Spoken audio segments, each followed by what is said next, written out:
it again, 88 Shirts, Clothing and Apparel. Just remember, you can find us at Arden Fair Mall, at the pop-up shop. So we have the African Market, first and third Saturday, 2251 Florin Road. On Facebook, we're there on No N-Word, and we also have the Stop Use the N-Word page.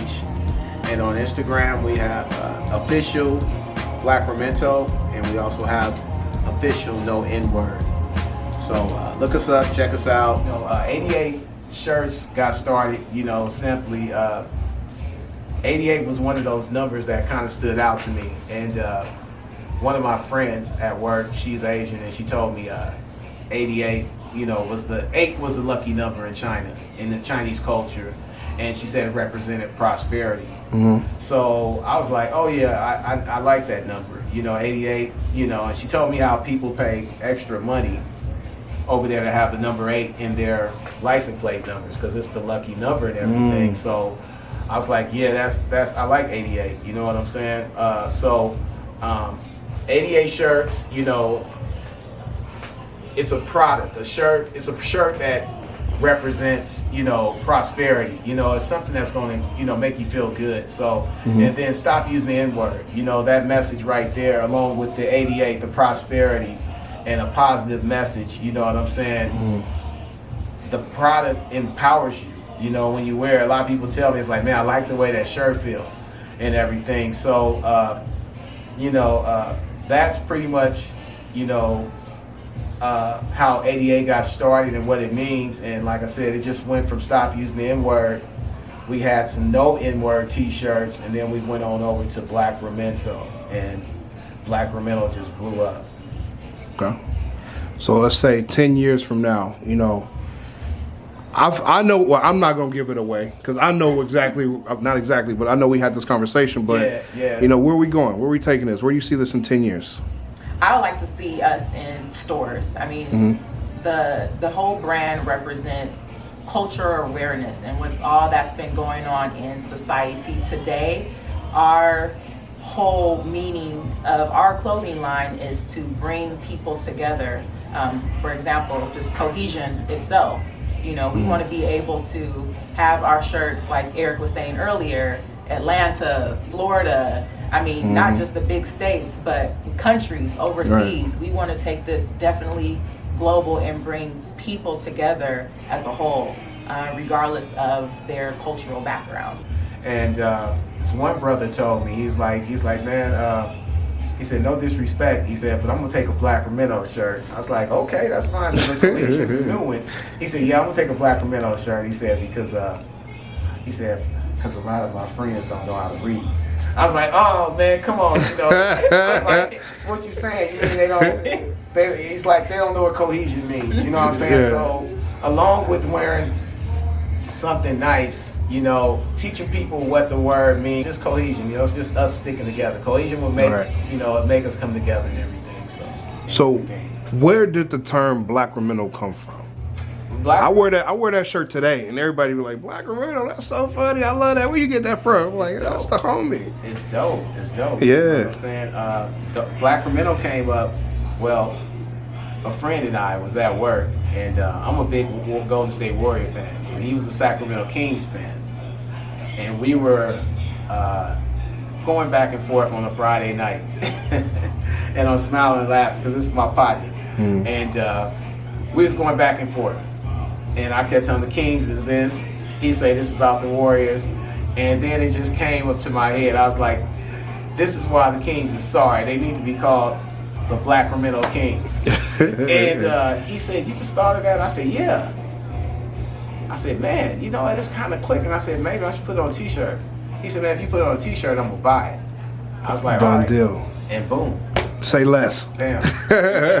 That night, damn. Busting down heat press. Went home. Hey, when he said that, what I had written down on paper, I signed it and dated it. You know what I'm saying? Right. And made it official. You feel me? So I was like, man, we got that. So, and Black Memento has two definitions, In Sacramento, you have people from the Bay Area, and you have people from Los Angeles, and then you have Sacramento. So you got the B for Bay, LA for Los Angeles, and then you have Sacramento all together. You know what I'm saying? And then we also have a second definition that I use as a selling tool, you know, and I try to cross sell it, you know, and, you know, try not to leave people out because everybody want to be a part of it. So I tell them it's the B is for blacks, the L is for Latinos, the A is for the Asians, the C is for the Caucasians, and the R stands for representing the A, the athletes and the artists, because we have a lot of artists and athletes here in Sacramento. Actually, some dope artists and some dope athletes, some good athletic programs here. And look at me, I forgot how to spell Sacramento. The M represents the mentor programs and the musicians and everything. And the E represents the entrepreneurs. There's a lot of entrepreneurs here in Sacramento. Look what's going on outside right now. You know what I'm saying? And networking opportunities. There we go. Networking and thinking of opportunities. You know what I'm saying? That's what entrepreneurs do. You know what I'm saying? So Sacramento, you know, again, it was something we thought of, and we put it down as a thought, went on paper, revisited that thought, and said, let's do it, you know, and took it over to the graphic designer, and let's see how it looked this way, let's see how it looked that way, and let's press it that way, and there it is. I always like to ask because, you know, a lot of us in our entrepreneurial journey are at different stages. You have some intermediate, you have some beginners, you got some advanced, people that's been doing it for a long time. So for the up-and-comers out there, what advice would you give to new entrepreneurs, especially those that's trying to start a clothing line and a clothing label? How do they get started? What should they do? What should they stay away from? You know, give the people a couple of gems. I would definitely say stay focused, get your brand out there by, like what we're doing today. We're attending a networking mixer, work with some of the local chamber of commerce within your area, but start holding like your own pop-ups. It seems like the pop-ups right now are very, very popular. So you can always just kind of hold your own, whether it be in a local church or your own gymnasium in your area, but just kind of get your brand out there. But you just definitely have to stay focused and dedicated to your brand. Absolutely.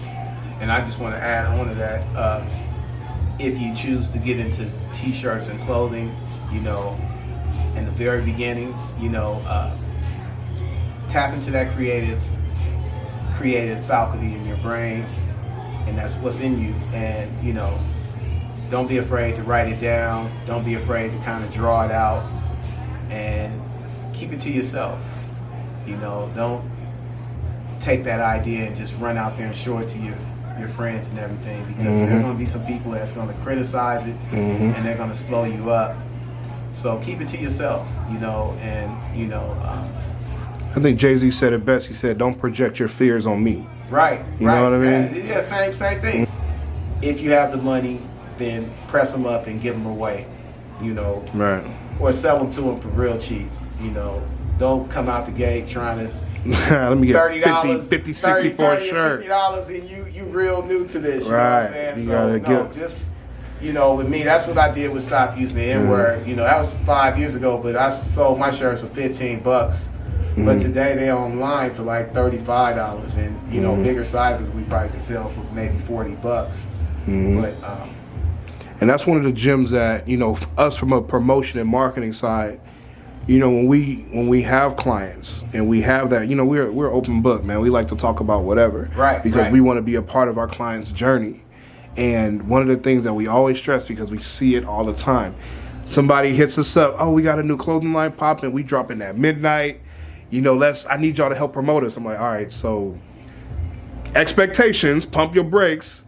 The whole world just ain't waiting for you to drop this brand. Let's be realistic. No. You don't have no following, you don't have no community, you don't have no tribe, you have to build it slowly. So when you say that print up enough, if you have the funds behind it, give it out. That's free marketing. Yes. You know what I mean? And that's what a lot of people have to understand. I don't mind giving shirts out because again, that's somebody, for one, it feels good because someone is rocking what you put out there. Absolutely. That's major. You know, but you gotta, it's all a part of the game. Buy one, get one free. Right, something. You know, just, you know, do that. Even like, you know, press up a few for kids and adults. You know, so if mom buy one and she got her kids, Make sure kids. everybody. Yeah, I mean, some of my first customers. I remember my first day at the African market, first day vending at the African market.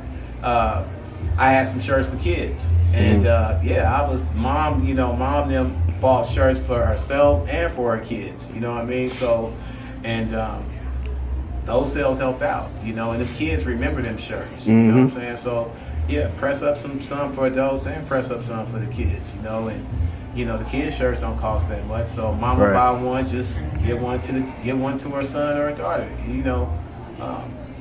It works. It worked for me. This is a segment, family, that I love to do with everybody. Everybody that come through and show us some love. We gotta play I'm Black and I'm Proud. So we're gonna fire some questions off.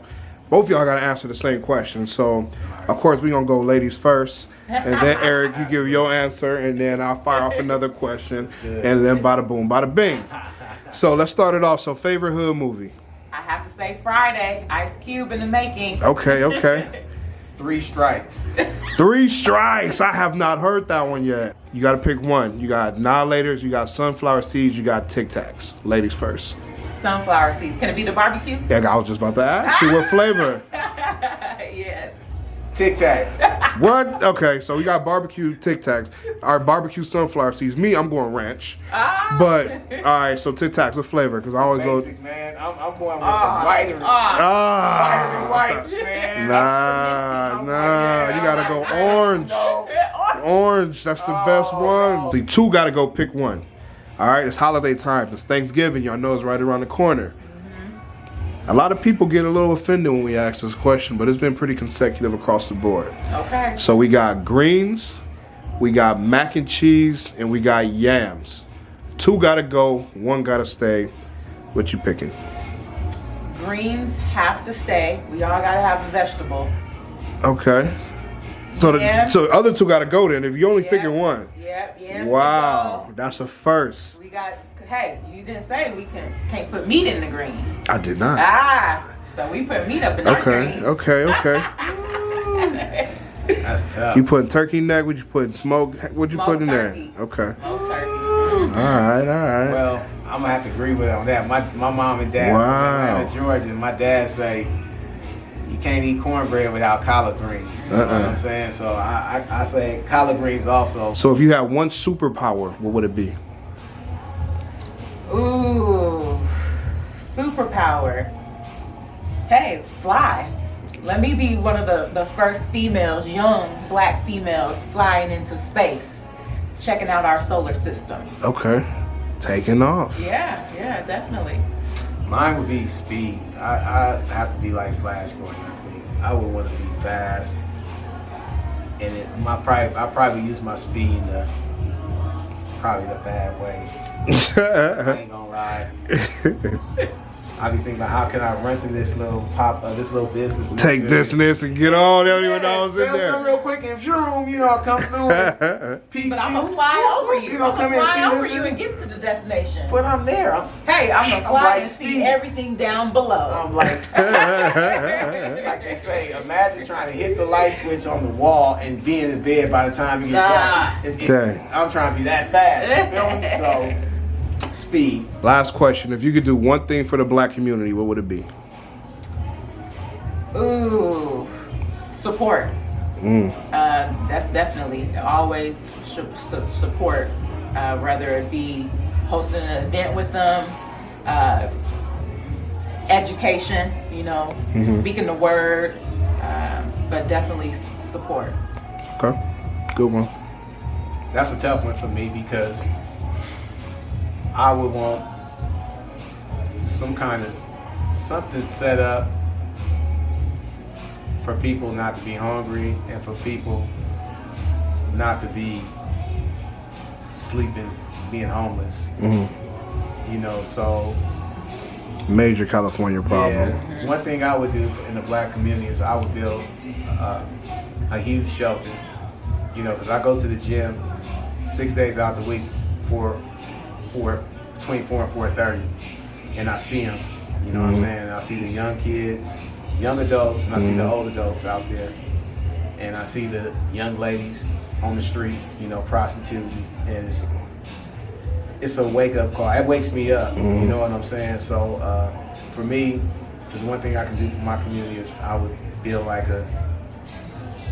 2 shelters, one for men and one for women and children.